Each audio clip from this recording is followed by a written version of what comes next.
Hello everyone, welcome back to another video here on the Cheese Grater channel. So yesterday over on the Game Theorist YouTube channel, I bore witness to the most outlandish theory I have ever seen. Yes, even crazier than Matpat's Sans' Nest theory.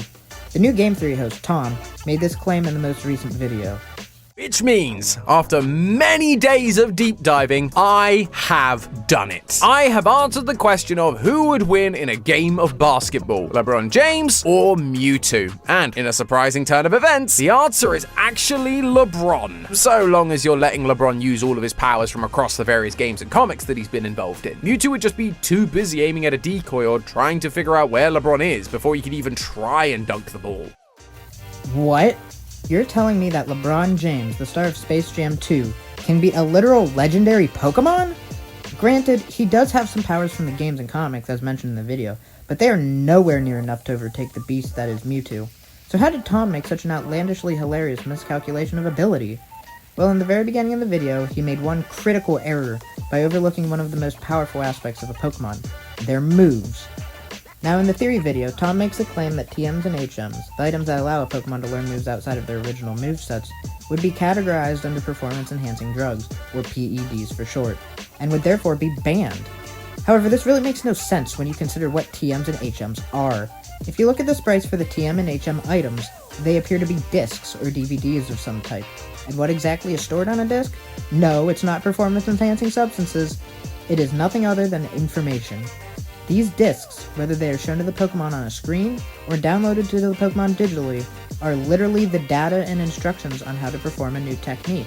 Very similar to how a basketball player might be shown a video on how to perform a certain move or play. So if we go by Tom's original logic, shouldn't that mean that all of the basketball plays LeBron was taught should be banned? No, that would just be silly. Instead, Mewtwo should be allowed to access TMs and HMs, and by doing so, the competition becomes much more close. So we still have LeBron, who is able to levitate, become invisible, create decoys, and block scoring attempts thanks to his multiversus defense move. How can Mewtwo counter that? Well, Mewtwo can be taught Double Team, which in the games only raises a Pokemon's evasion. But in the anime, it allows a Pokemon to create illusory replicas of themselves, so it is impossible to tell which is the original. Using this, Mewtwo can give LeBron a taste of his own medicine in terms of decoys. Another helpful move Mewtwo can be taught is Trick. Trick can be used to swap items with an opponent, even if you yourself are not holding an item.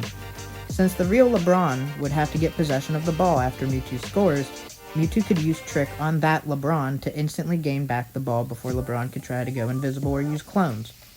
If this wasn't enough, this last move is where LeBron gets hard countered. In Pokemon Black 2 and White 2, Mewtwo can go to the Move Tutor to learn Gravity. This move would allow Mewtwo to keep LeBron from levitating, while not making him totally immobile. LeBron could still run around like he does in real life, which would still allow a fun and competitive game to be had, which wouldn't violate the rule against holding or impeding other players. So by allowing Mewtwo to reach his full potential and have access to his moves, LeBron would actually be the loser of the matchup. Sorry LeBron, guess you have to hand over your crown to Mewtwo. And Tom, if you somehow see this, no hard feelings, everyone makes mistakes sometimes. But hey, that's just a theory. A game theory! See y'all in the next video.